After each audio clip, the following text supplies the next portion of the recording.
Welcome to Wednesday, October 26, 2022, your Day with the Podcast, brought to you by Cowboy State Daily. Check them out at cowboystatedaily.com or their Facebook page. They have more original Wyoming news content than anyone else. As we take a look at the second half of this week, here we are on Hump Day Wednesday. We've got a disorganized weather system coming through the region. So the weather will be a little this, a little bit of that, depending on where you are. This means a bit more snow for the high country. We're going to have some rain and snow showers across some low elevations over the next 48 hours. And temperatures aren't going to be cold, but they're going to be cool. You'll especially notice a rather cold, chilly night Thursday night. But we are expecting, at least at this point in time, nothing really major. A fairly quiet stretch of weather. It'll be cool, a little windy, but Friday through Halloween Monday, I don't see anything really significant coming through. Now, after Monday, changes are coming.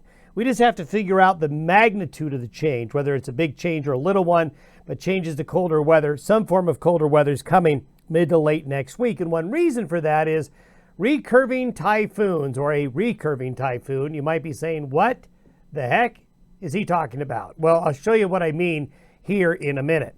Some photos coming in of a rainbow there in Torrington yesterday with those light showers. Nice to see that. Also, up in the Bighorn Mountains, there were some showers around yesterday. And here's a great shot of a snow shower along the east slopes of the Bighorn Mountains. A lot of scenes like that yesterday in some areas of the high plains east of the Divide with these frontal systems moving on through.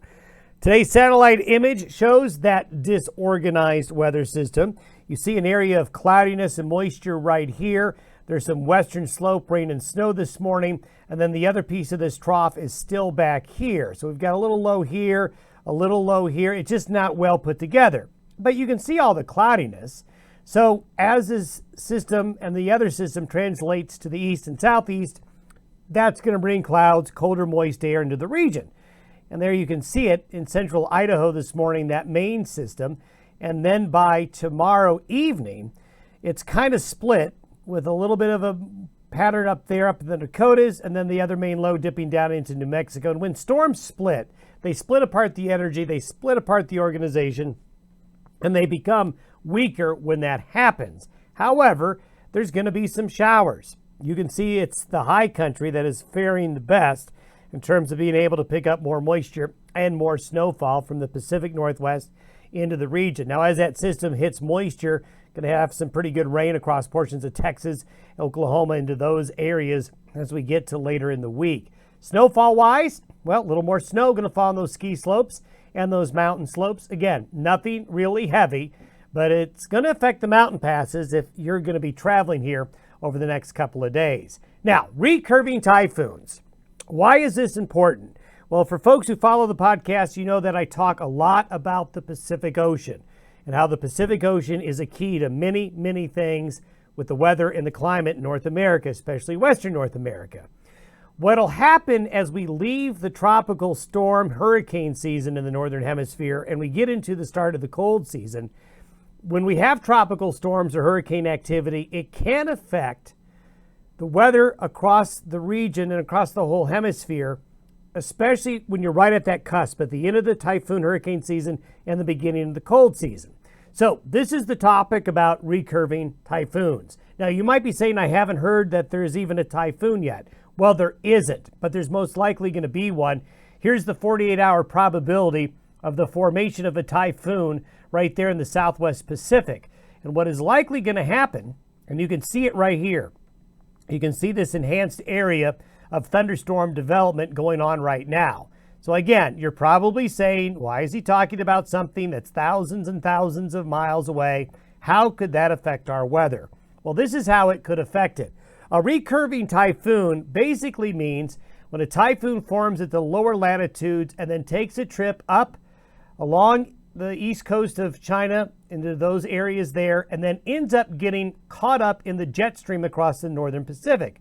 And this is important because you got to consider that the amount of moisture and energy involved in a hurricane or a typhoon, remember those are the same things, this named differently depending on where you are, there's a tremendous amount of energy that's associated with them. So if that energy ends up translating into the jet stream, that energizes the jet stream. Similar to a good analogy is like it's a cattle prod. It's like a shock to the system.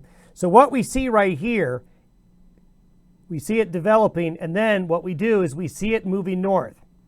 As it goes north and gets caught up into the jet stream, this is by next Monday and Tuesday of next week. What that does is that causes the jet stream to get more energetic, stronger, and then you can have a big buckling take place downstream. So even though we're talking about something on the west side of the Pacific, this recurving typhoon or tropical storm is going to end up causing the jet stream to buckle. And what that does is that opens the door to much colder weather. This is by next Wednesday and Thursday of next week. That's when the next change to colder weather comes. And this is by next Friday and Saturday. You can see the colder air gets more deep and has a bigger push south into the region.